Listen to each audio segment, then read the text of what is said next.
Hey, Webmaster here. I stay connected to Freedom with the Freedom SKN app. Simply search for the Freedom app in the Android's Play Store or the Apple's App Store and download it. Enjoy world-class radio at its best, anytime, anywhere. Become a Freedom apper today. Can I get a wow? It's the sound you'll make when you get out alone. Wow! It's the effect you'll get when you upgrade your home. From a place you once knew to a dream home come true. Wow! Is a brand new view with a love that's so strong. Where you belong. Wow! For a home like new. Wow! It's the sound you'll make when you get out alone. Wow! It's the effect you'll get when you upgrade your home. Upgrade, improve, enhance your home with National Bank's Wow Mortgage. For the effect you'll get when you upgrade your home. Lowest interest rate guaranteed and the most favorable terms. It's Wow Mortgage. Can I get a wow? Reliable, dependable, Delta. If you live here in St. Kitts and your tank on E, there's only one place that you should be. Maybe driving in Nevis and you need some fuel. Go straight to Delta. Don't be a fool. Get your cooking gas fast. All petroleum needs ULSD.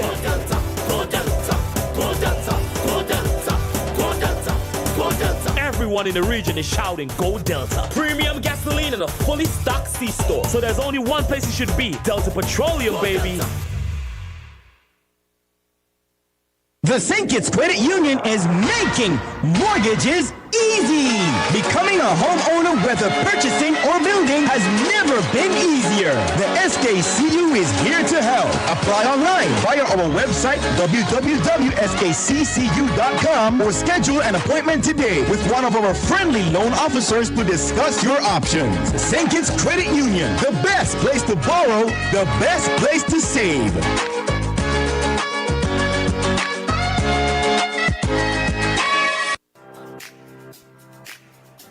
RIA Easy Money Transfer Limited, located on West Independence Square Street, Bastyr, St. Kitts, and the Solomon Arcade, Nevis, offers you safe and reliable transfers at great low rates and fees to 507,000 locations worldwide, with a pickup time of just 15 minutes after your transfer. And for even more ease of doing business, we home deliver and direct bank deposits in selected countries. So if anytime you want to send money to family, friends, and loved ones, at RIA, we've got you covered with over 30 years of experience moving money quickly, efficiently, and securely across 160 countries. Give us a call at 465-3325 in St. Kitts or 469-3325 in Nevis. Opening hours Monday to Friday, 8 a.m. to 4 p.m., 8:30 in Nevis, and on Saturdays, 9 a.m. to 1 p.m.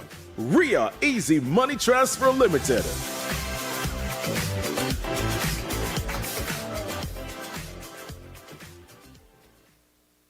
Hey, Webmaster here. I stay connected to Freedom with the Freedom SKN app. Simply search for the Freedom app in the Android's Play Store or the Apple's App Store and download it. Enjoy world-class radio at its best, anytime, anywhere. Become a Freedom apper today.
141 right here in the studios of Freedom FM. And yes, today's Tuesday. We are going to have Hot Topics live today. Today is the 17th of June, 2025. And I know we didn't have any last week because we had to make room for the Prime Minister. But this week, we are up and ready.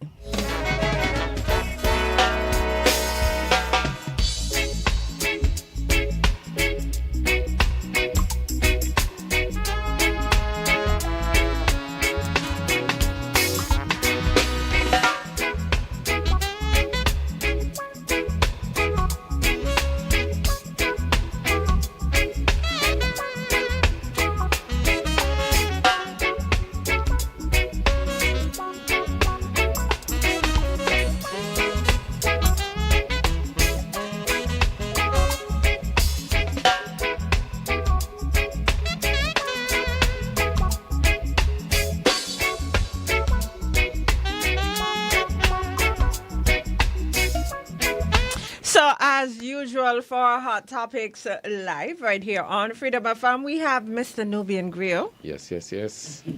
Welcome back. And don't tell you welcome back because you wasn't here last week. Okay, cool. So you weren't here last week. Welcome back this week. Yeah, you disappeared on us last week. Right.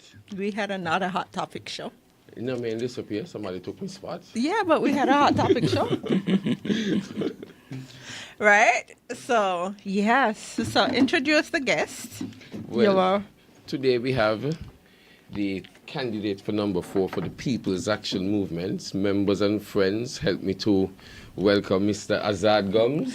Good afternoon. Good afternoon to everybody. Good afternoon, Nubi, and good afternoon, Jamie. It's a pleasure to be here on Freedom FM, you know.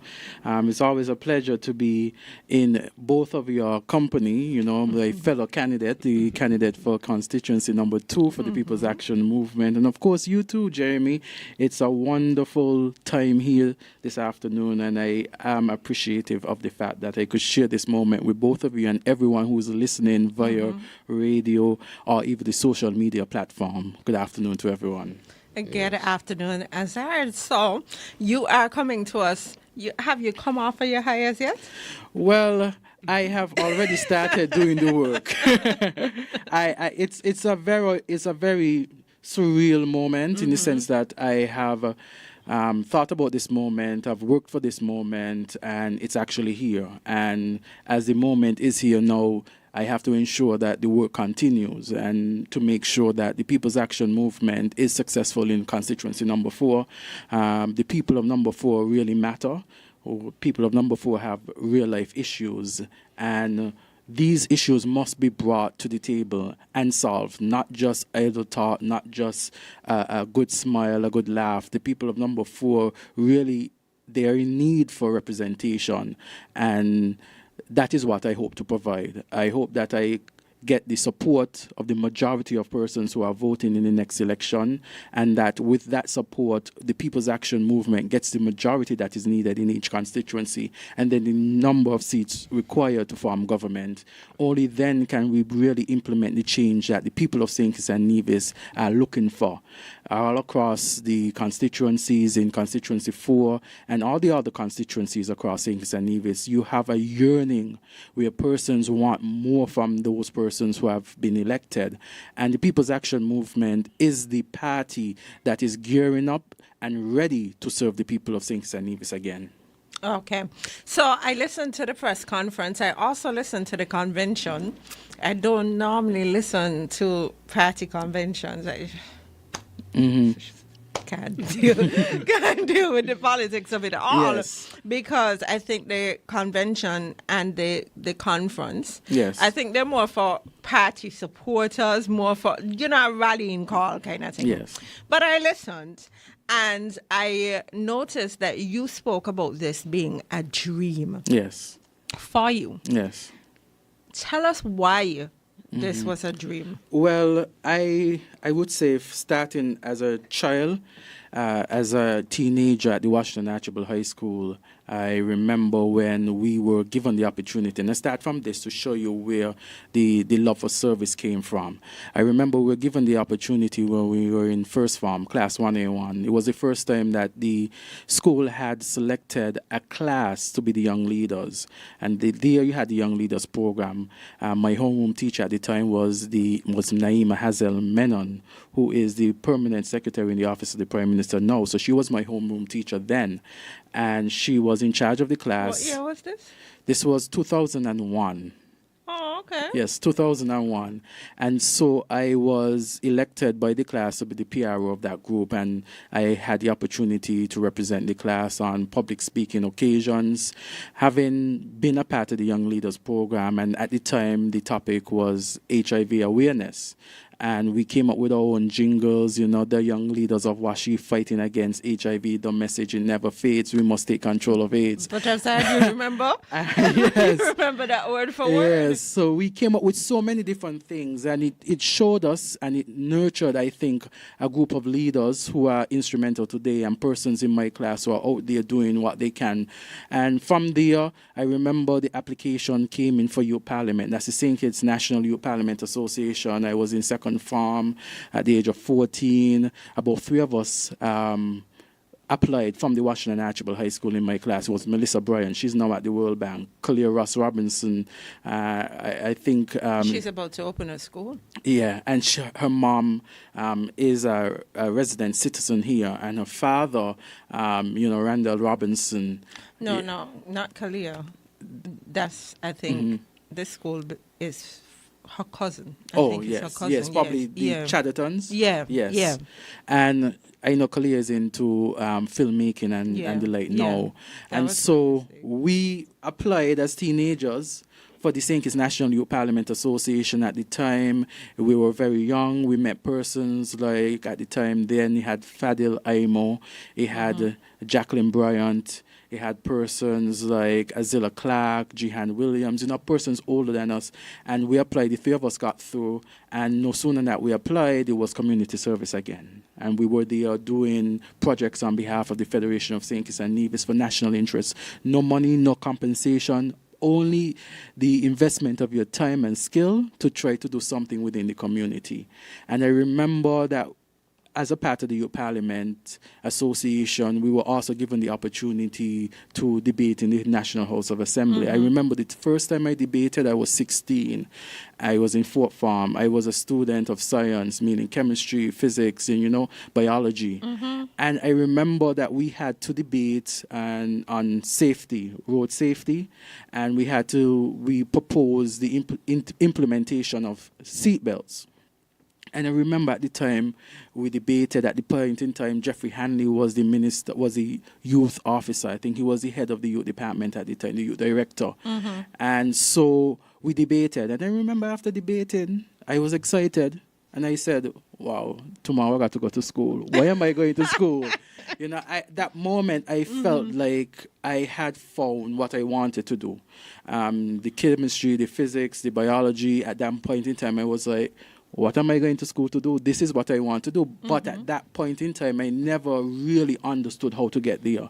I knew what I wanted to do, but never knew how I would get there. And, I did the sciences in school. I got in, applied for medical science. I got through, but never took the opportunity because I thought to myself, is this something I really want to do? Eventually, I thought it over, and I said, law seems like a good avenue. You get to represent persons. If it is that I do have a love and passion for service, then I could always use that law degree to shape laws and policies because it gives you more room. I had seen at the point in time where we had prime ministers who were doctors, and I felt to myself that after studying for so long, it would be a disservice to me to really go and do politics knowing that I would have done and not practice medicine, where I saw that law was an avenue to do both. You represent persons in and outside the courtroom, and you get to make changes through law, through legislation. And so that is where my passion came in. And even during high school, even during time at UWI, I was involved in a lot of student life. In fact, I had to balance curricula. I had to balance academics with student life. I was a part of the Guild. I was a law representative on the Guild of Students in KFL, meaning that I was a Law Society president. I was the president of the St. Kitts Nevis Students Association because I felt that, we had a small association on KFL, and I felt that persons needed to know about the Kittitian division identity.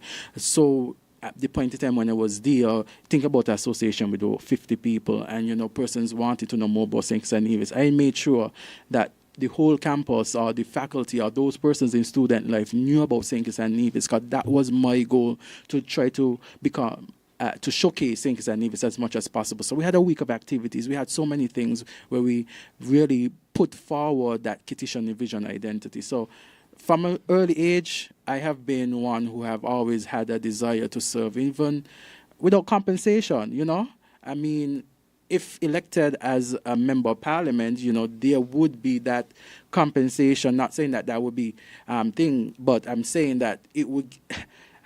My whole life has been service and never been paid for it. And I can attest to that because I have called you on certain occasions, and you've said, but Jamie, tell the person I'll work with them. Yes. Right? And you'll be like, well, how much? How much can they afford? Yes. And I have to commend you on that, because normally lawyers say, bring your money and come. Yes. Right? And if you don't have that money, a lot of times you don't have access to representation.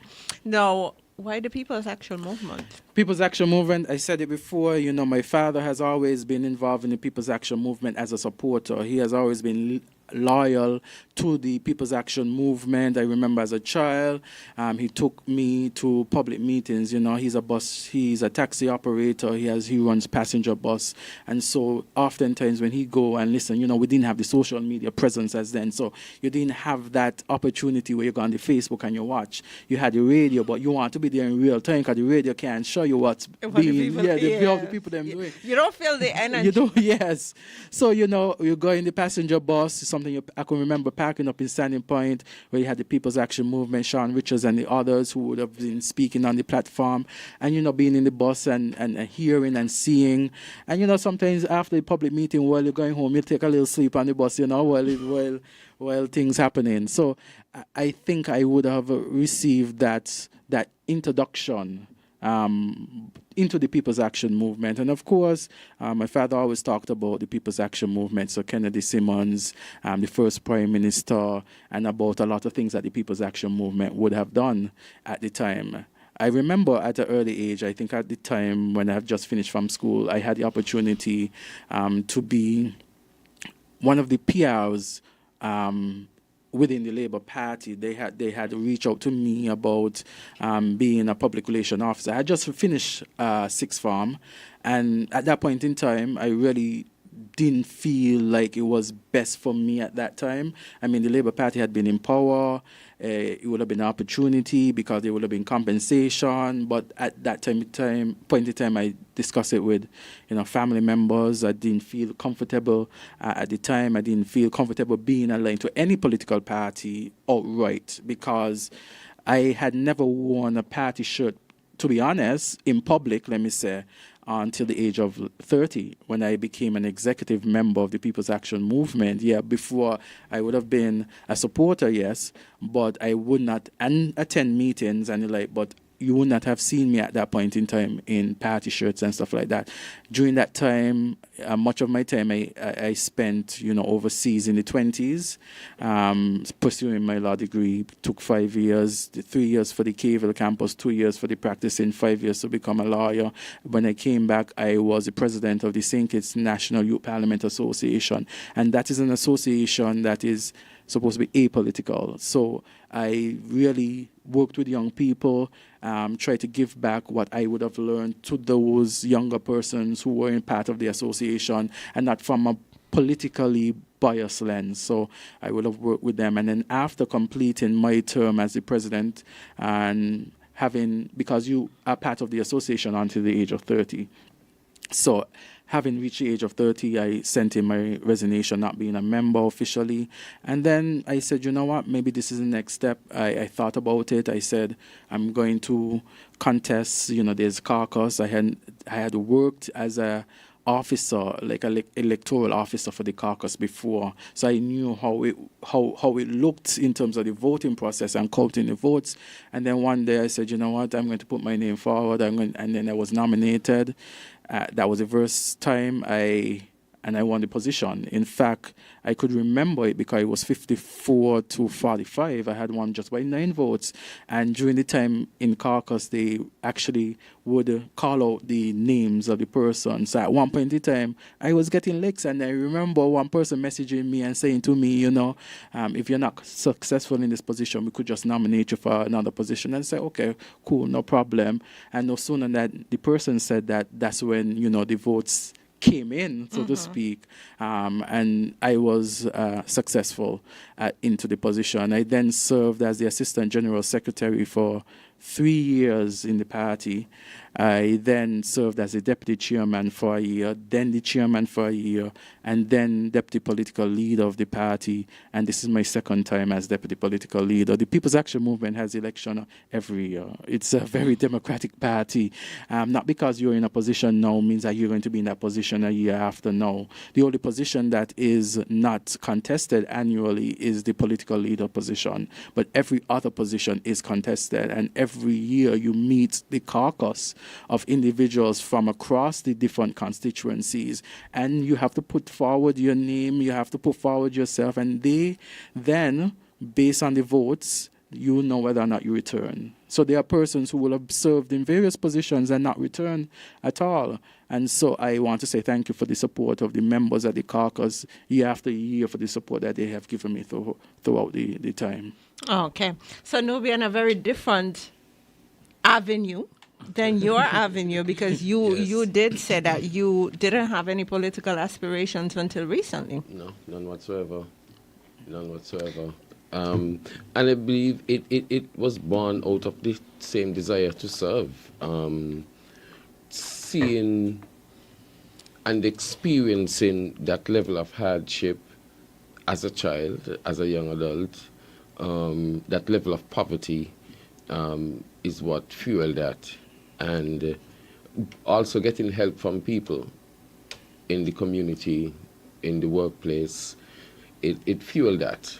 And so I've always, when I came back from studying, I always try to get myself entrenched and involved with my community, seeing where I can help, seeing what I can do to alleviate a lot of these issues that the people of Central Bastia was facing. And so up to this day, people ask me, you're a politician? No, I'm not a politician, I'm an engineer. I'm a father and I'm an engineer. And so it was born from that. But, in engineering, and I don't really have to tell you that, but in engineering, you see problems and solutions. Correct. Right? So it would make sense that you would see the problems within the community and try to find solutions to these problems. Exactly. And there is a lot. There is an exorbitant amount of problems in Central Bastia. There's recognizing it in full, I guess, came from going out and canvassing and actually sitting in people's living room and seeing how they live and having those frank and honest conversations inspired me more. Let me know that I was on the right path. Let me know that, listen, we have to do something. I can't do it by myself, but we could do it together. And so that is where the political journey started from. And even so, people came to me and asked, I think you should run. You would make a decent politician.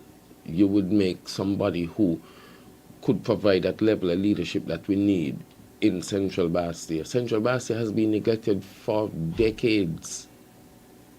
It's right in the heart of town, and if you pass through McKnight, pass through Dorset, drive up Market Street, you would see. And that is just from on the outside. You ain't actually going into people's houses and listening to them and having those tabled conversations. And it's really sad because there are areas that I would walk that I grew up, and I remember how they looked when I was younger, which was just a few years ago. And it's still the same. A few years ago. But now it's worse, right? And when you see where we have come to, it's a really, really sad situation.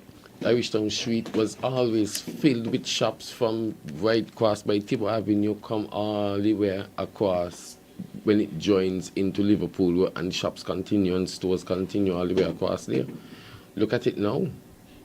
Look at the roads. Look at the houses. And it's just like you Nothing has been maintained. Nothing. Everything just looks like it's falling apart. Yeah. Right? But we know, because practically every week we sit down and we speak about Central Bastia, and we speak about the concerns in Central Bastia. But since Azad is here, let's hear a little bit about the concerns in constituency 4. Yes, well, the concerns in constituency number 4, and it's something that I have been speaking about a lot of times. One of the issues, as Nubian indicated, he talked about the business life in Irishtown. In Old Road, when I grew up as a child, we had the mom and pop shops. Those were buzzing. I remember Old Road was always alive. Always alive. Sometimes, as a teenager, I went to the Washington Archibald High School. I had friends in Bastia. And so sometimes, I would tell some friends, I can cross the road. This is about 12:30 a.m., And they'd be like, "Why you crazy? Where you going to cross the road them time? We're open." Listen, there is a fishing village in Grenada named Guave, right? Yes. And Old Road always reminded me of that area. Vibes. Exactly. All day, all night. So I said, I go and buy Shaka, go buy a bread and cheese. Shaka still open. You understand? And the thing about it, you had that whole spirit where you have that business community, you have that homegrown community. Of course, with the advancement of technology, social media and the like, and as society progresses, you see that more and more that is not there. But you want to ensure that you bring back that kind of vibrancy, buzz and stuff like that in the constituency. And economic activity. Especially considering what is happening now. And so even today, while going to one of the supermarkets in Old Road, I will have seen somebody, we had a discussion, and that individual said to me, things right now, and well, and I'm not even making this up, I just said, "Hello, how are you doing?" And then you see the reaction of a lot of persons when you do that, in terms of a lot of assistance that is needed. And sometimes you think to yourself, wow, if only you had the opportunity now in government to do some of these things for people, because you realize that we have an administration now that cares more about themselves than the people of St. Kitts and Nevis. You have so many persons out there who are in need of assistance. You have persons who are in government, they have the resources of the state, and you wonder, why is it that they are not using the resources of the state to benefit the people of St. Kitts and Nevis? We hear about their trips that are expensive. We hear about their increase in salary. The increase in salary, the very increase in their salary is more than the salary for some individuals out there, a majority of the individuals out there. And so where it is that you have government ministers increasing their salary, while at the same time you see the harsh economic times that many persons are facing, you wonder, what are these persons focused on, if not themselves? So we look at constituency number 4, and another thing that I like to speak about, advocate on, is the roads. You go house to house, you speak to persons, and one of the issues that number 4 has is the condition of the roads. And it's not just the main road, but the roads that lead off the main road, the secondary roads that persons would have to use to get to their house. You look at New Guinea without a proper road. You look at Lambert's area, when you get off of the main road, it's not in a good condition. You look at Conyers, not in a good condition. You see roads up by Hermitage Road area, not in the best condition. And so you go across the constituency and you see that the roads are not in good conditions. You look at Harford, up by Cooley Shop, you go up that road, you see Dot Road, not in good condition. And you wonder, have we elected anyone to serve? Have we elected a government that cares for the people? Because clearly this government does not care about the people of St. Kitts and Nevis. Many of those persons who are in office now and winning their seat, many of them left their homes. I mean, their homes were good enough when they were trying to seek office, but upon getting office, they move out.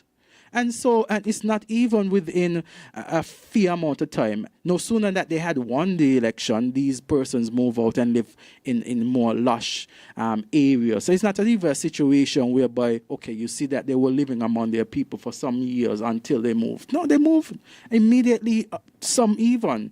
And so we have to look at what the leaders, present leaders in cabinet are doing, and if they're not doing things up for the people of St. Kitts and Nevis, then they ought not be there, because they could have gone into private practice where they could think about themselves, but this is the public sector. We need persons who are focused on the people of St. Kitts and Nevis. So I talk about the roads. The roads, terrible. You need good roads. Bad roads in the place, in all road, bad roads all over in my constituency, and we need proper roads. That's one thing that we need. I went to church for Father's Day in Challengers. I went to 3 churches, actually. I went one in Half-a-Tree, I went one in Old Road, I went one in Challengers. I went to the one in Challengers, and you know what the pastor said?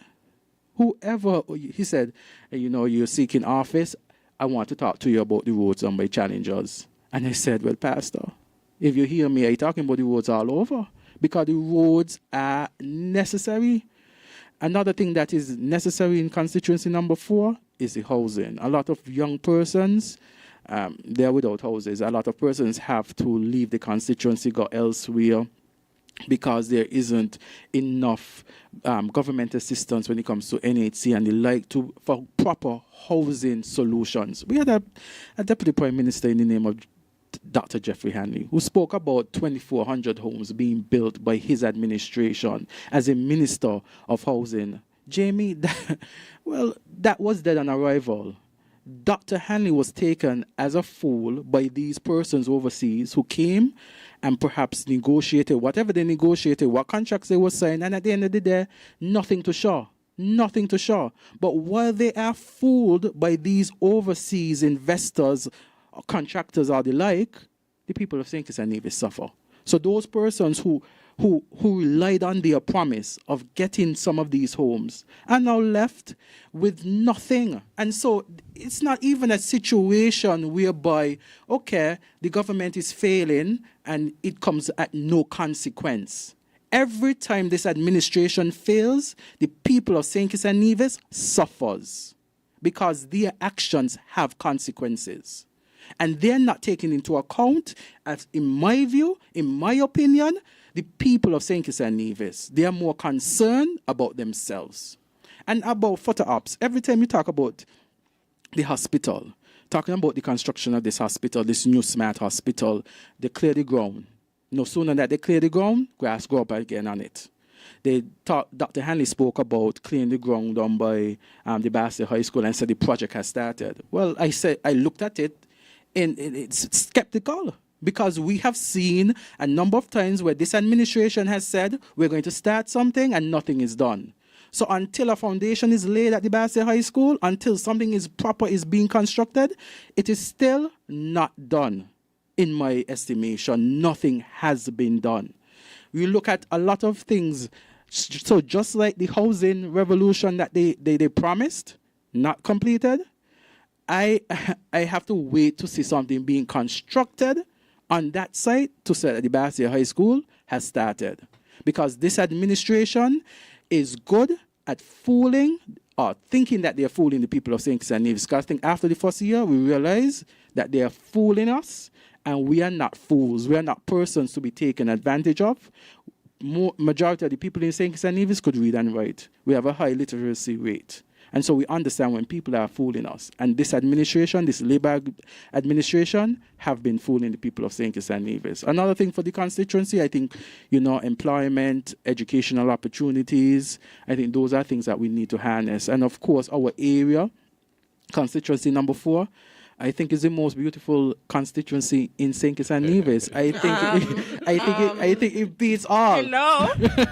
You know, Nubian talks about constituency number Hello. 2, and he talks about the landlocked nature of constituency number 2. No, we have the sea as well. But we have the mountain ranges. We have the mountain We too. have the luscious Nubian. green cane fields. We have so many. Look at nature. It is Green cane fields? We are in Green cane we fields, are. really. Look at the mountains, Jamie. Look at the tropical rainforest in Old Road. Okay, I could Look give at you the all of tropical those things. rainforest, Look at but- all those things. We are nature's little space in St. Kitts and Nevis. We are the most historical area in St. Kitts and Nevis. When you look at, you know, the first free village. When you look at, you know, Sir Thomas Warner landing in Old Road, He the could have burial not site.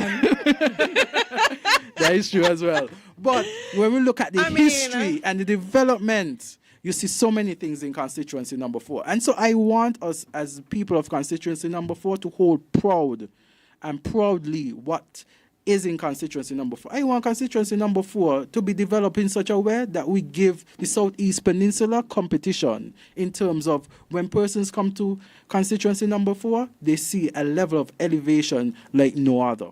That is my dream for constituency number 4.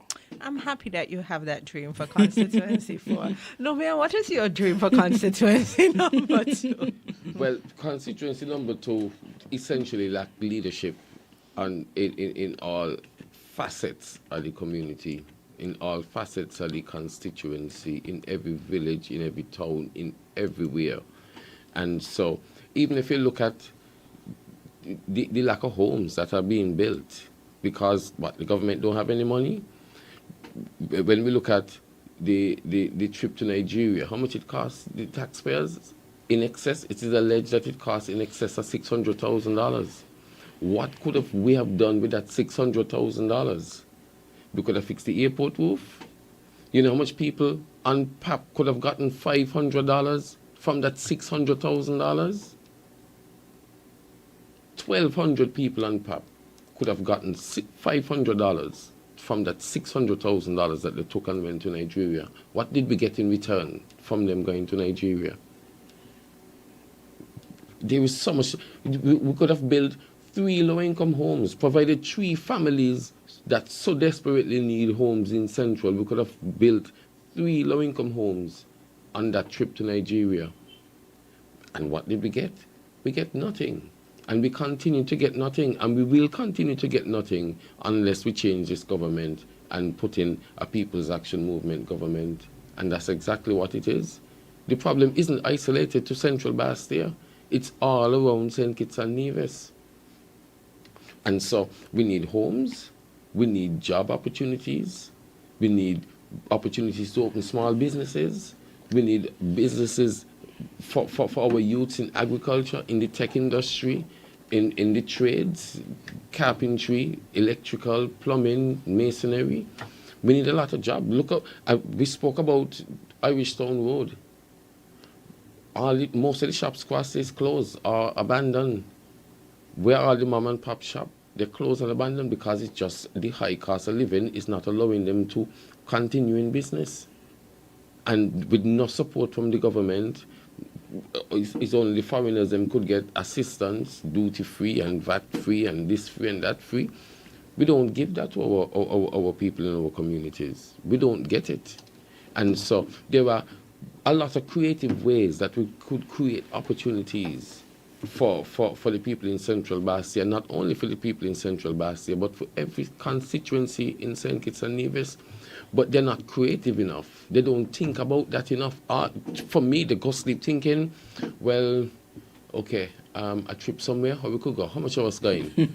And that is it at the end of the day. There is nothing for the people at the end of the day. It's not.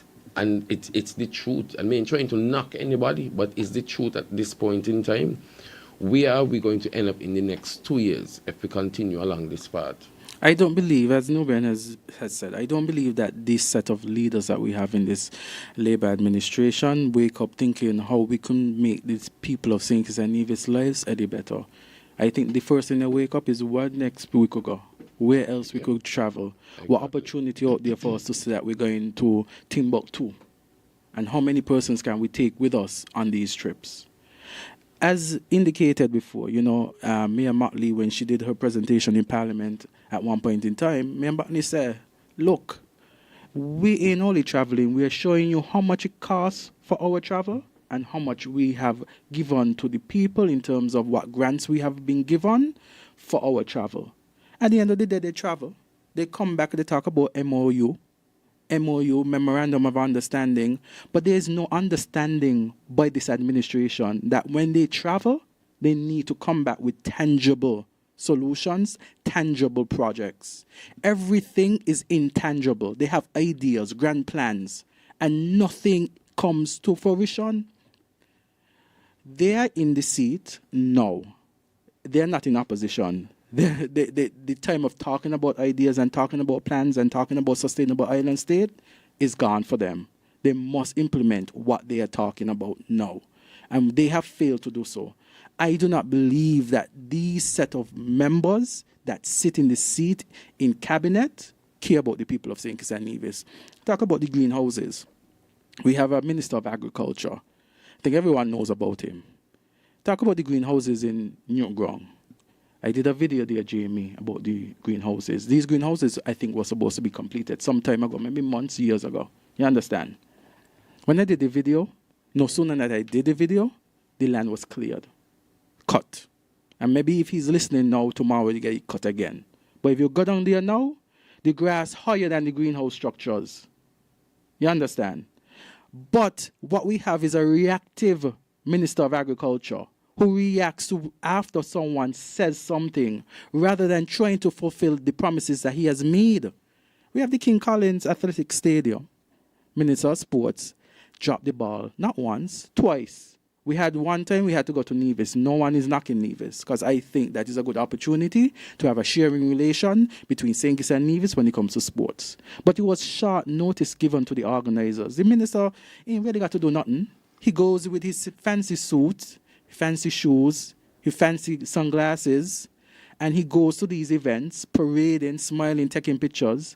But it's the organizers of this event and these events that really have to bear the pressure. So when a short notice was made in 2023, was it 2023 or 2024? One of those years. I think 2024. So when short notice was given that you have to go to Nevis because the stadium is not fit for purpose, organizers feel the squeeze. Those persons who have been gearing up and using that venue, the entrepreneurs, the vendors now have to think about, wow, we're switching to Nevis. How is this going to work? You understand? So the issue was never going to Nevis. The issue has always been the short notice and the reactive nature of this minister. This year, you would think that after a year had passed, we all know when this sports term, it's always around match, that area there. You would think that he will have known what he's doing. Come now. Stadium supposed to be ready? Minister said that we got to postpone it. But when the minister said we got to postpone it, I said to myself, this is not a postponement. This is a cancellation. Ask, when is the inter-school championship now? We're now in what, June? Based on the fact that in March it couldn't be done, we have to be realistic. By April, the students are focusing on exams. And so what time would have been given to host these things? So when the Minister of Sports comes and says, well, it's going to be postponed, anybody who has any knowledge, who uses his or her brain, would have known that that is not truthful talking. Because if you are aware of what students have to do, you will know that it's impractical to have the sports any other time, especially during that short notice. And so we have not had it. And so when I said that there was a cancellation, it came true. So the Minister of Sports now, and you see persons there from the Labour Party, their supporters, and they're like, oh, sharing videos about the Kim Collins Athletic Stadium. Some of them even tagged me to post to make a comment. And I said, I'll make a comment in due time. No pun intended. Due time actually means that it would happen. Due time usually means nothing going to happen if you look at our Prime Minister Drew. So What I'm saying is that we have persons now who are talking about the construction of the King Collins Athletic Stadium, but fail to understand that this should have been completed long ago.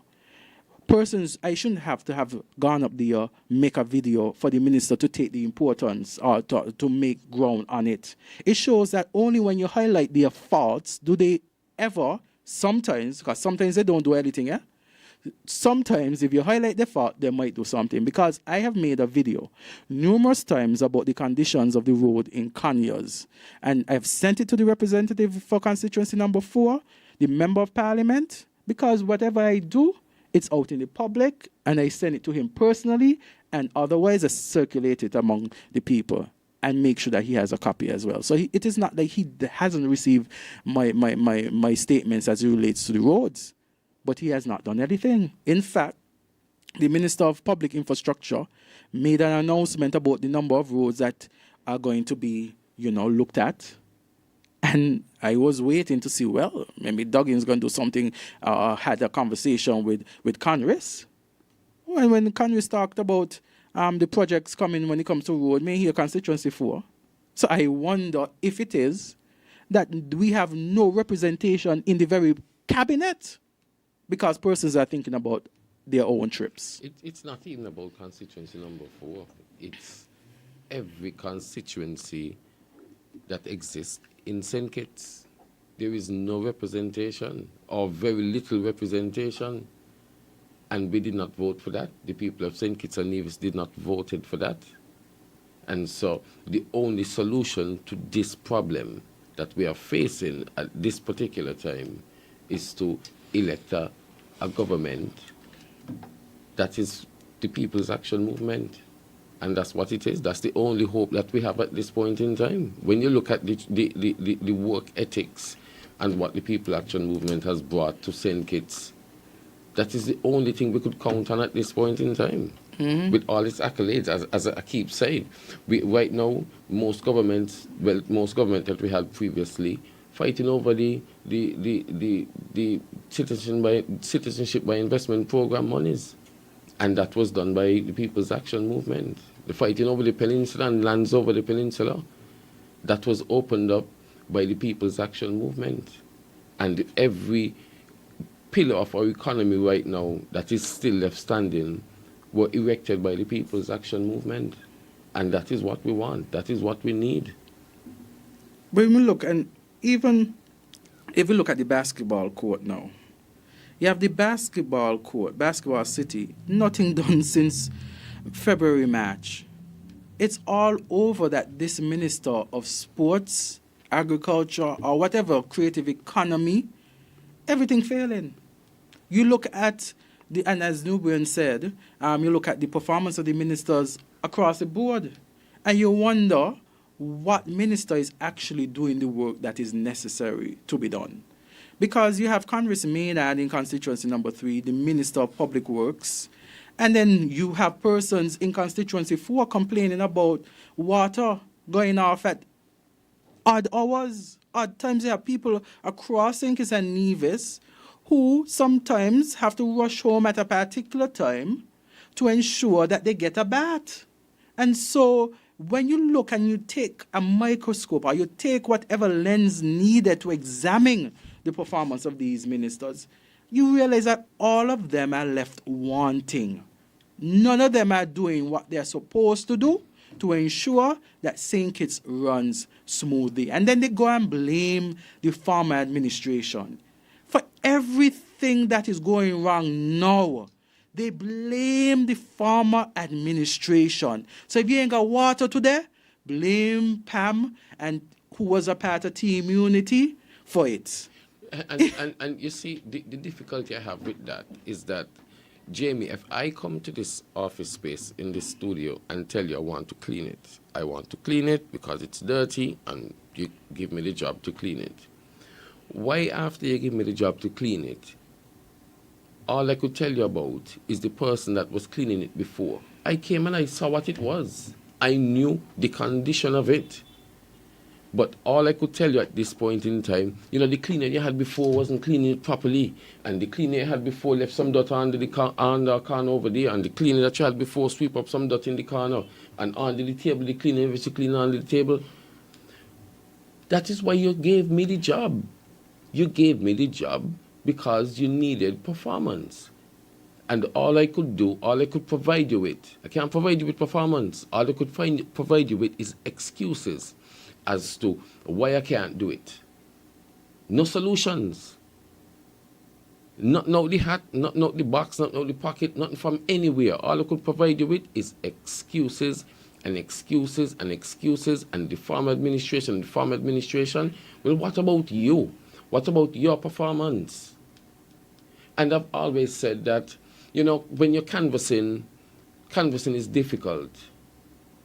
But providing those solutions for the people is even more difficult. Definitely. It is more difficult.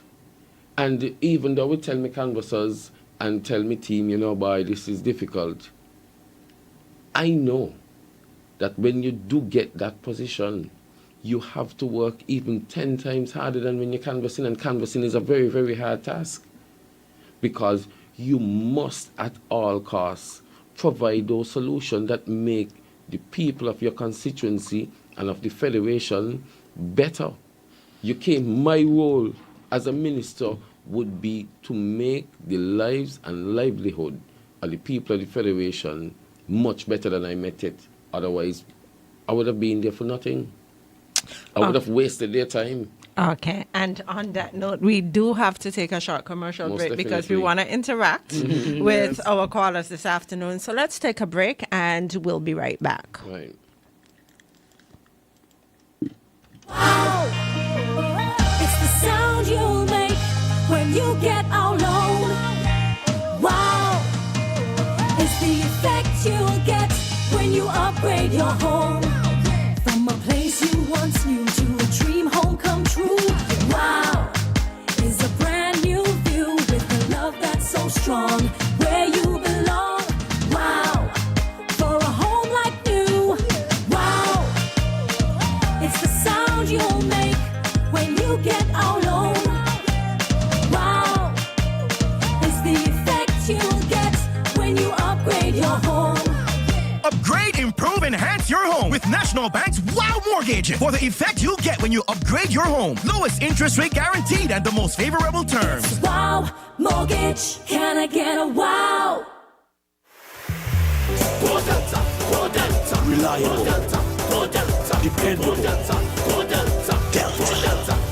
If you live here in St. Kitts and your tank on E, there's only one place that you should be. Maybe driving in Nevis and you need some fuel. Go straight to Delta. Don't be a fool. Get your cooking gas fast. All petroleum needs ULSD.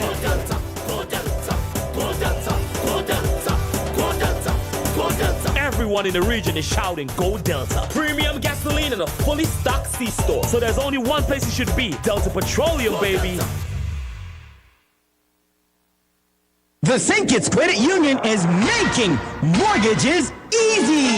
Becoming a homeowner, whether purchasing or building, has never been easier. The SKCU is here to help. Apply online via our website, www.skccu.com, or schedule an appointment today with one of our friendly loan officers to discuss your options. St. Kitts Credit Union, the best place to borrow, the best place to save.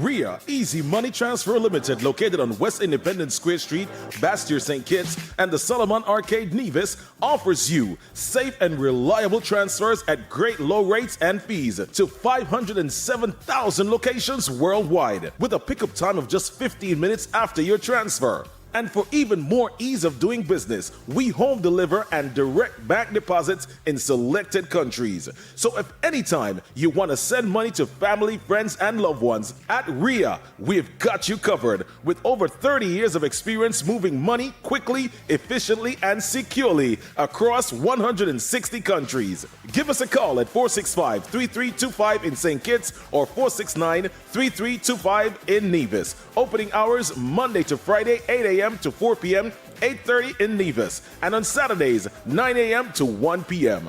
RIA Easy Money Transfer Limited.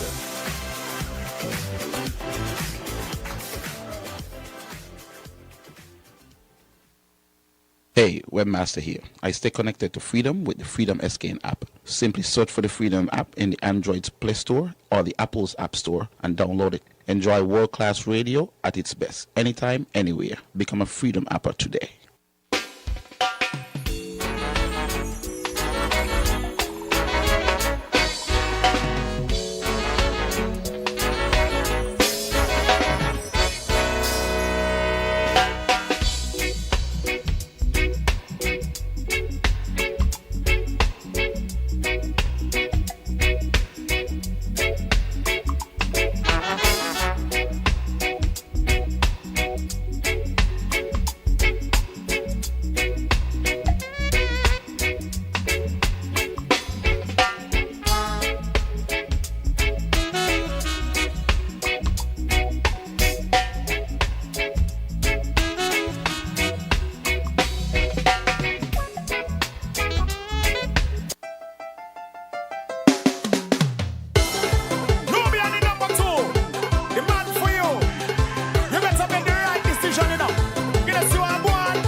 And we are back at 2:33.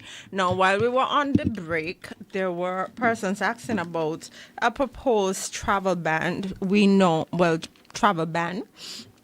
We know that over the weekend, the Washington Post published what they claim was a leaked document, which allegedly gave some countries 60 days to get certain things in order, else they would face travel restrictions. Now, St. Kitts and Nevis was named on that, and I received a statement from the government of the Federation of St. Kitts and Nevis in response to the circulating reports of alleged U.S. travel ban. So I'm going to ask you, gentlemen, to give me a little time to read the statement. So it says, the government of St. Kitts and Nevis has taken note of reports now circulating on various platforms suggesting that the United States of America has imposed or is preparing to impose a travel ban that includes the Federation of St. Kitts and Nevis, and which many and which may affect the ability of our citizens to enter the United States. While we understand the concerns that such reports may naturally generate, the government of St. Kitts and Nevis wishes to make it absolutely clear that no official correspondence or communication has been received from the United States government, whether through our embassy, consular representatives, or any other channel, indicating the existence or impending issuance of any such travel ban or restrictions that target St. Kitts and Nevis or the citizens of St. Kitts and Nevis. As a responsible government, we take any and all indications of potential threats to the rights and mobility of our citizens seriously. Although no formal notice has been issued or received, the mere circulation of such a report is concerning enough. As such, the government is actively engaging its diplomatic and international partners to determine the source, credibility, and veracity of these claims now in circulation. The protection of our citizens at home and abroad is top priority. We are committed to maintaining strong and respectful relations with the United States and all international partners. We urge all to rely on official government channels for accurate and timely information. So that's the statement by the government of St. Kitts and Nevis. You know what stands out to me? The last part that says, I understand what they're saying, but when persons realize that this administration has led a campaign of not being transparent and not being forthright with information. Look at the Christoph Harbour sale.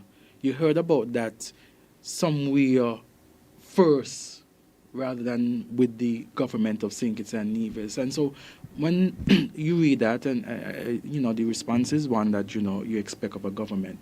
But then when you listen to the last line that says, wait until something official, which is reasonable. Mm-hmm. But when you look at their track record of not giving us the information when we ought to have the information, that's why people go out there and look for information before, because this administration has had a track record of not coming to the people first before things hit outside. A lot of things we hear outside before you hear from this administration.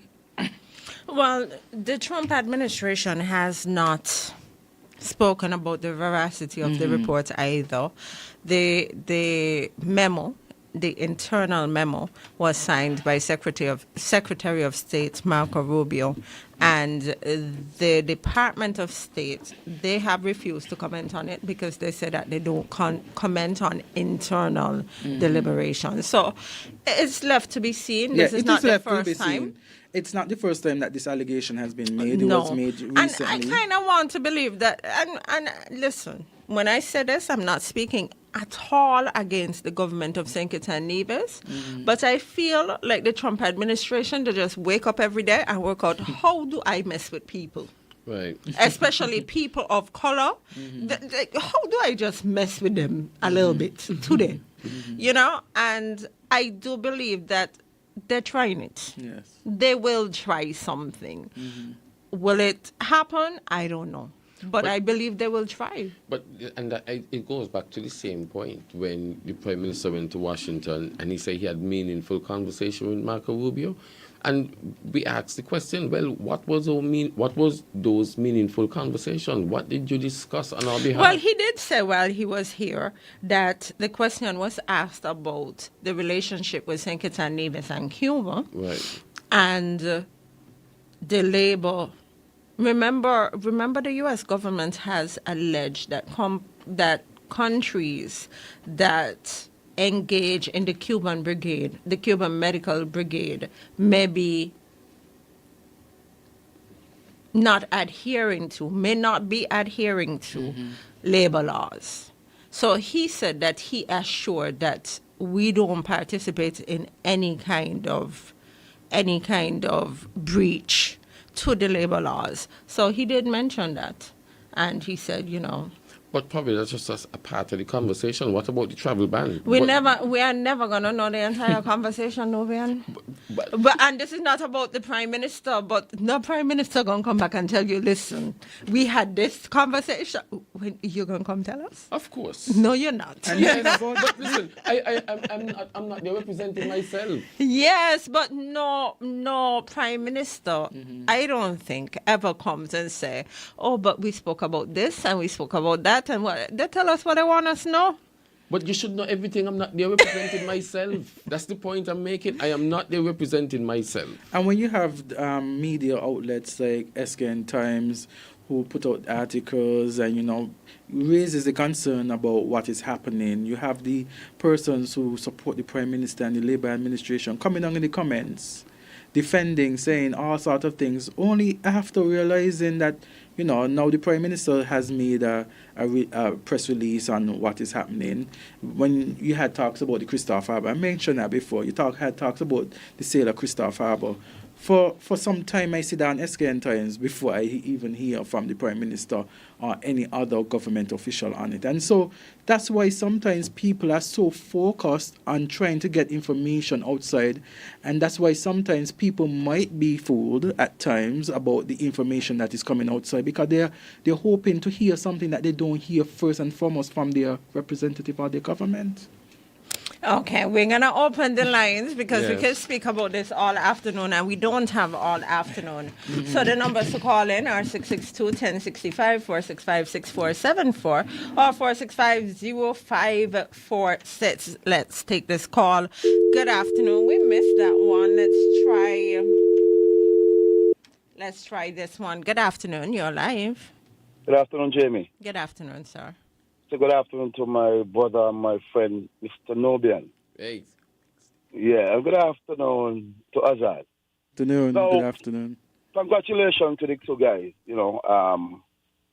As I said, your dream come to Azad. But I want you to bear in mind, this ain't a little boy game. This is big man time. From the time you go in the political ring, it's not no choice playing game. It's big people time. Now, as I had a question, now you mentioned many things happening I want to done in number 4. And you was a part of so many things you talk about. But these roads and these things you're talking about, they just started happening in 2 years, 2.5 years. Can you tell me, based on what you said, you were a part of this and you were a part of that, what you have achieved on Lindsey Grant? I was a part of the PAM system all them time, based on what you tell Jim. Tell the people in number 4 what you have accomplished. In number 4, what roads you have done, what house you have built, and you was a part of. Because I realize we keep blaming, but we're not saying that what we have done. And don't come with this thing that say you ain't elected. Because you don't have to be elected to do things. You was a part of someone who was elected, Lindsey Grant. And me ain't here you're saying what you have done.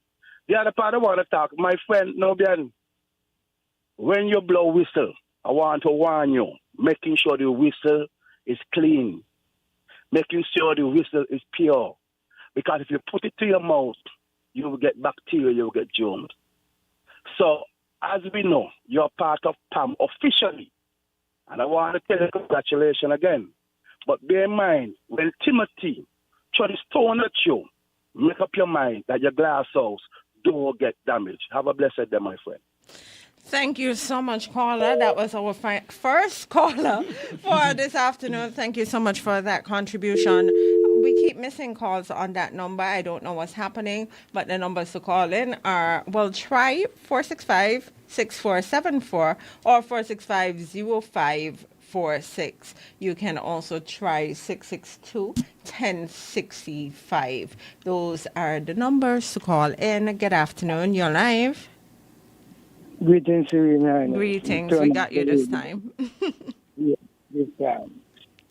Good to be part of the reason. Me love that LOL just now when you give, to the issue there about coming and telling the people what they're supposed to tell the people. Me love that LOL. But because realistically speaking, it doesn't happen. So it's like, I'm happy that he said he would, but Yes, I hear you. Well, word sound supposed to have power. So we hear him word sound, not true. So Definitely. let's see if the power, which is the follow too, is better too. They listen to reasoning and the politics come like the same old, Because when we really tweet and see the masses of the people whose exes, because I remember, after the Westminster style thing set up, even though after the be, how the majority can win. That means if the majority wrong, them still win. No man, something wrong. That's why they say it's an error. No, it's the most exes are them put in charge authoritatively to administer. No, the most of the exes just come from the masses of the people, And the masses of the people have not benefited in a touchable way. The standard of living have not stepped up to where it's supposed to be with the kind of monies, because remember, it's human being, so it's spiritual and material, it's a balance. So the kind of monies that pass through our children, and most of it, if not all, is from our passport, which is identity of being a Kittitian Nivijan. Yeah? All that sell we no good all now. We can go on and on, but your brethren he said he's not a politician, so I'm not going to call him a politician because we live in kill it to people, By the word sound you live by, until you make it touchable and reality. And I love that because we dabble in politics we too, and we're not a politician. We know we're not a politician. So you make a song and say it's difficult to be in that leadership position to run things. But believe you me, brother, I want to tell you something, It's difficult, but it's still not difficult. In a nutshell, what will make it not difficult to overcome what is difficult is by embracing tenaciously service to the people. We see it happening in the continent from where we are from. No family is invisible. We are tiny 68, 36 and we can't get it together.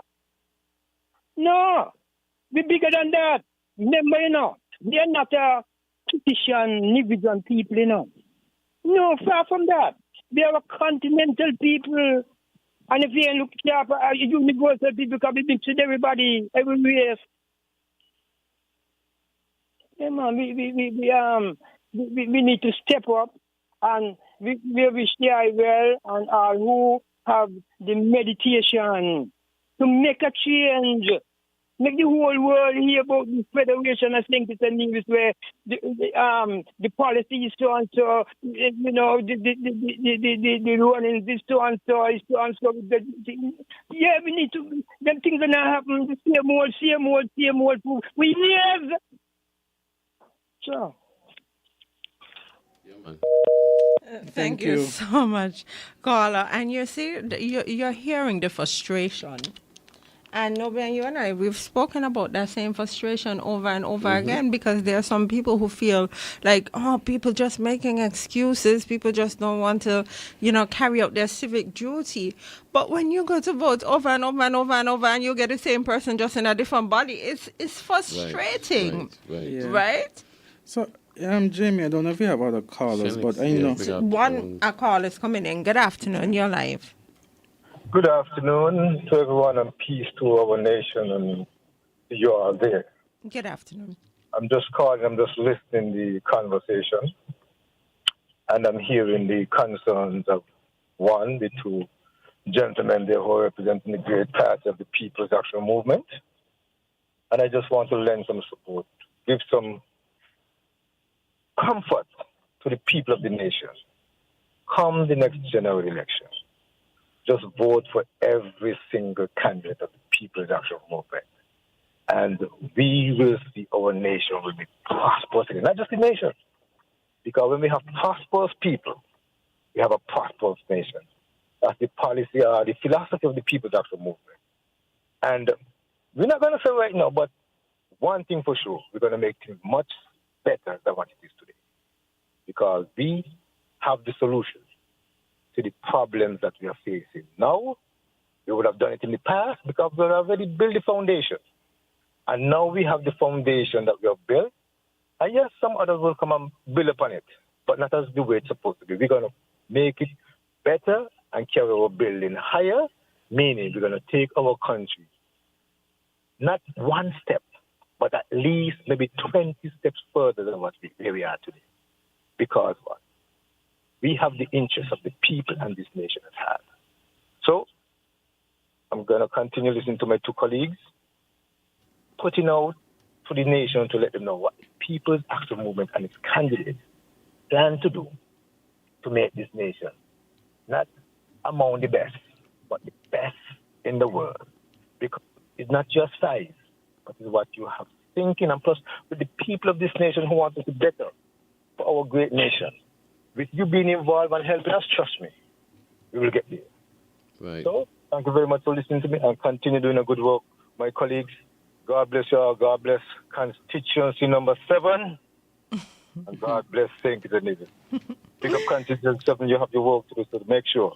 Right. Stay God-fearing and God-believing. God bless our nation. God bless you all. Thank you. Yeah, Okay, thank you Thank so you much, so Mr. Pell, for that You see, contribution. well, to the caller that called a little while ago, I stepped into this thing without any fear for myself, none whatsoever. What I do fear for is my children leaving St. Kitts in the hands of this incapable government, thinking about what the future holds for my children, what St. Kitts holds for my children, or the lack thereof, is what drives me on a daily basis. Because the way in which you're going, nothing will be left for them. Mm-hmm. Neither opportunities, nothing.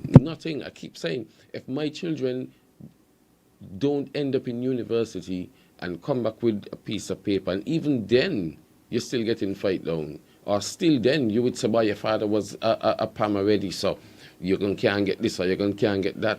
How much times we going to traumatize with people with victimization? Mm-hmm. Listen, the last election cycle when I ran, I gave so much people so much different things, and it wasn't because, well, you're going to vote for me, you're going to vote for me. It's just because you're a Kittitian, and I'm obligated to help you at all costs.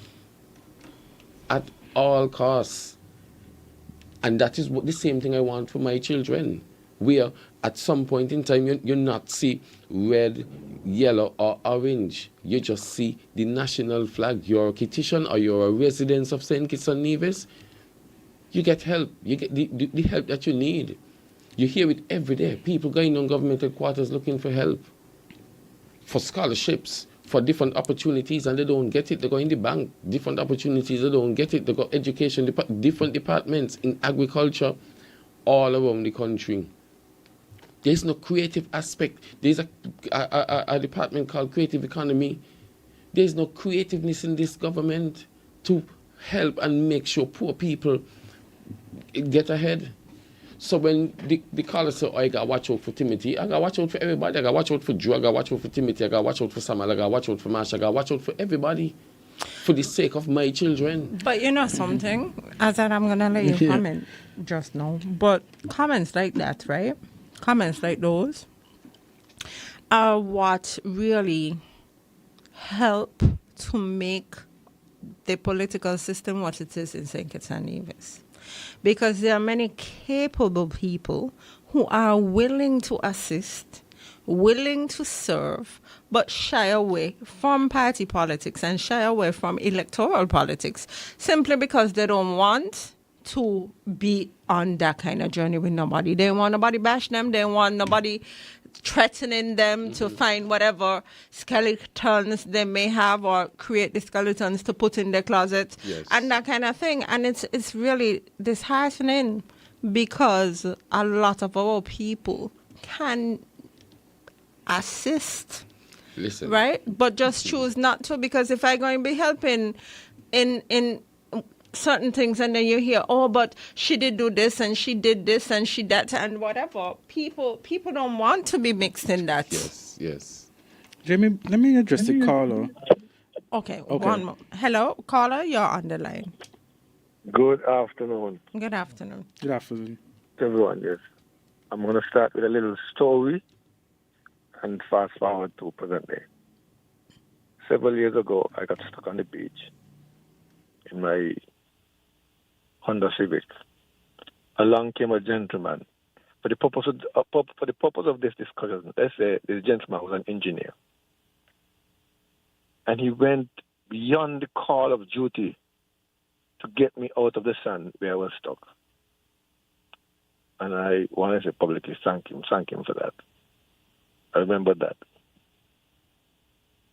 So my comment or question to the two panelists is that I've worked with politicians and I get a distinct impression that they are not genuinely concerned about helping people. They are more concerned about getting re-elected. And I would like them to comment on that, please, if they are aware of that and how they will treat it if and when they will be elected to office. And then specifically to Azad, I'm hearing a clarion call for a vote for Palm in the next election.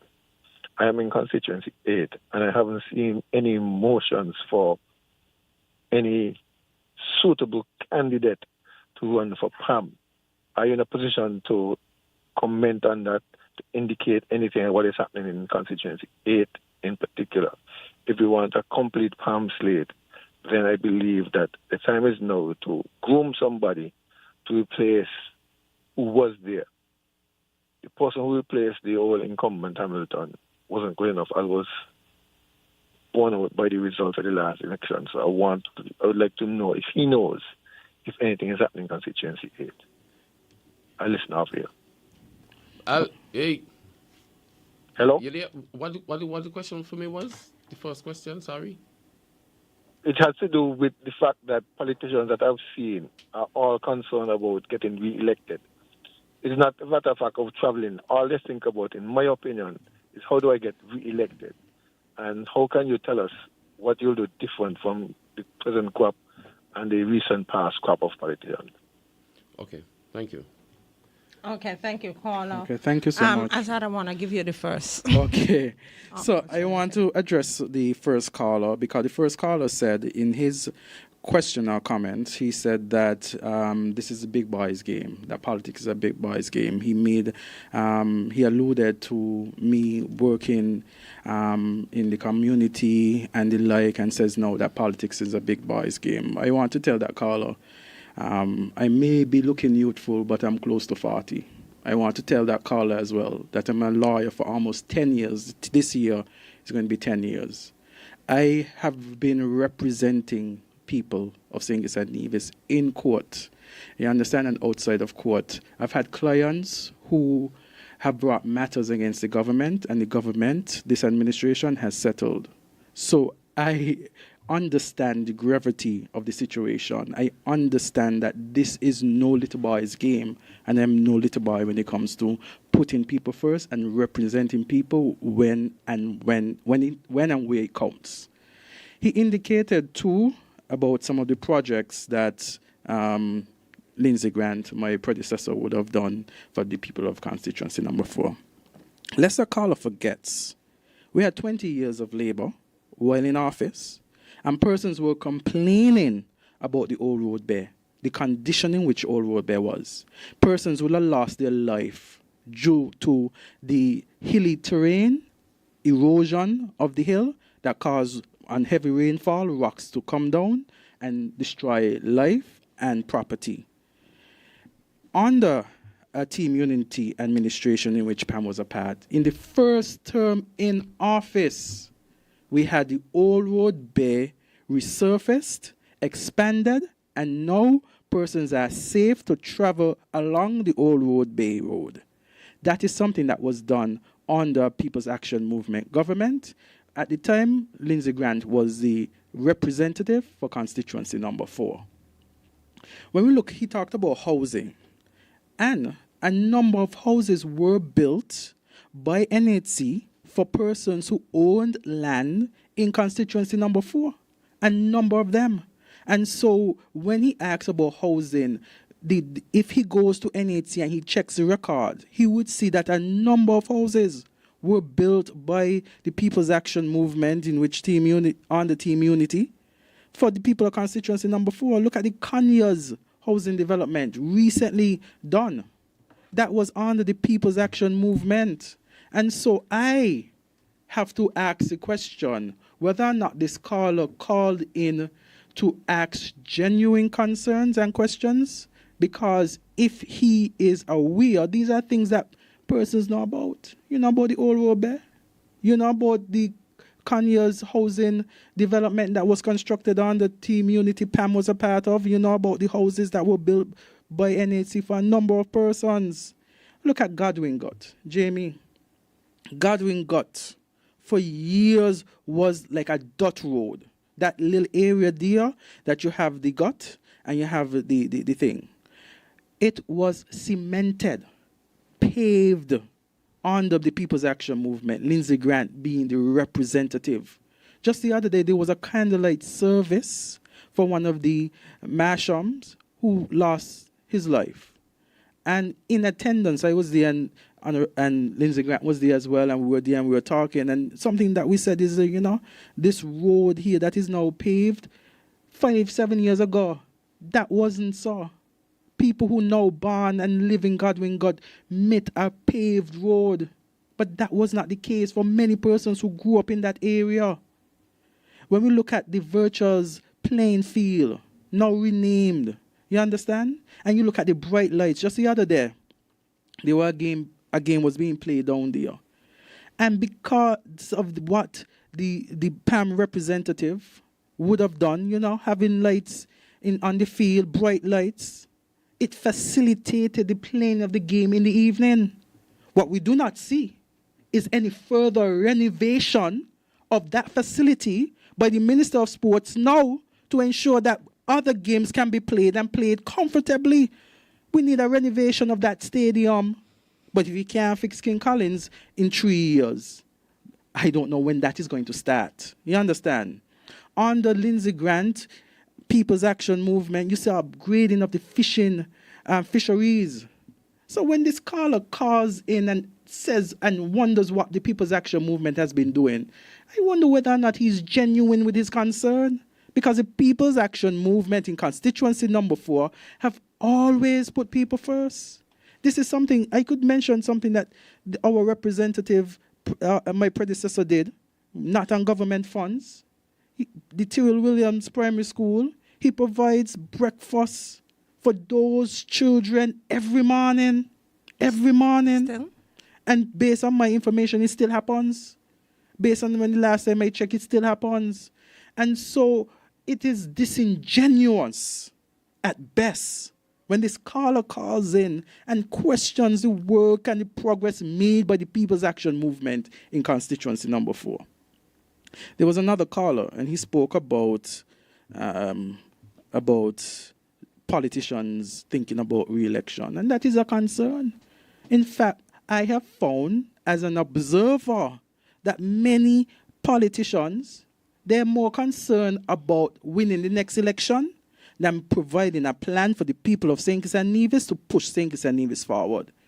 I do not believe that this administration has a plan for St. Kitts and Nevis for the next 10 years.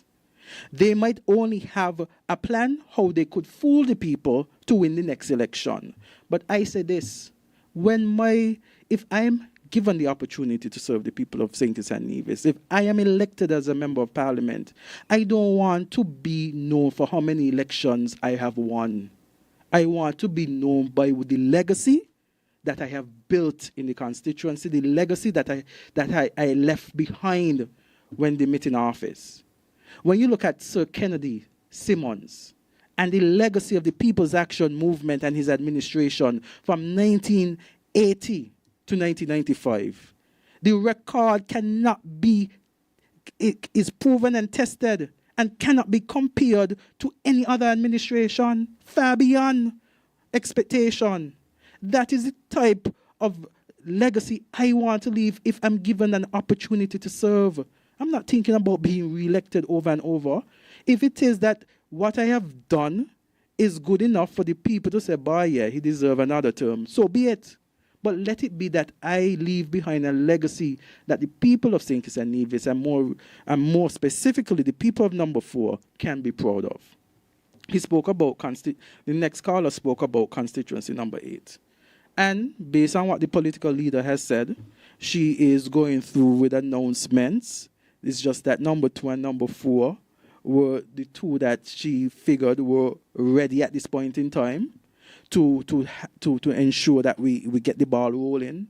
But there will be other announcements. And so if the caller is aware of anybody interested in contesting the next election in constituency number 8, I encourage him to bring that name forward. If there are persons listening now who wish to contest for the People's Action Movement constituency number 8, this is your opportunity, because the balls have already been rolling and persons are being looked at. You understand? And so it is the opportunity now for persons, if they have a desire to serve, to come and make that interest known.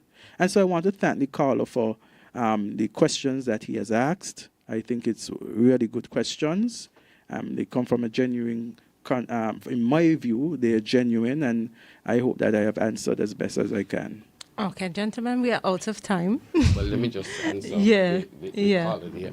And I've had to think long and hard, and I recognize who the person was, and I met, it was true, I was on the beach and I saw him.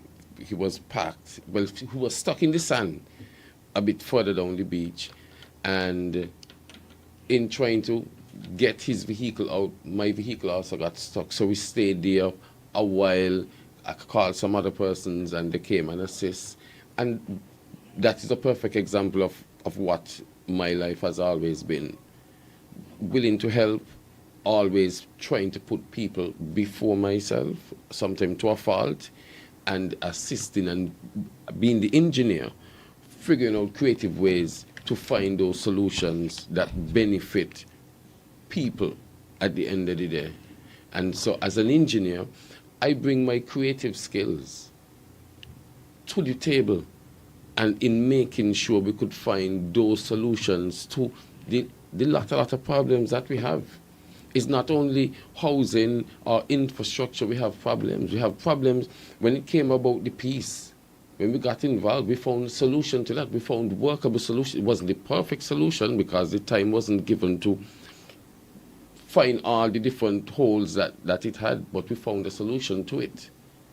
So there is so much different socioeconomic problems, social problems, economic problems, infrastructural problems that we could find solutions for, providing solutions for opportunities for our youths to get business or employment opportunities in agriculture, in sports.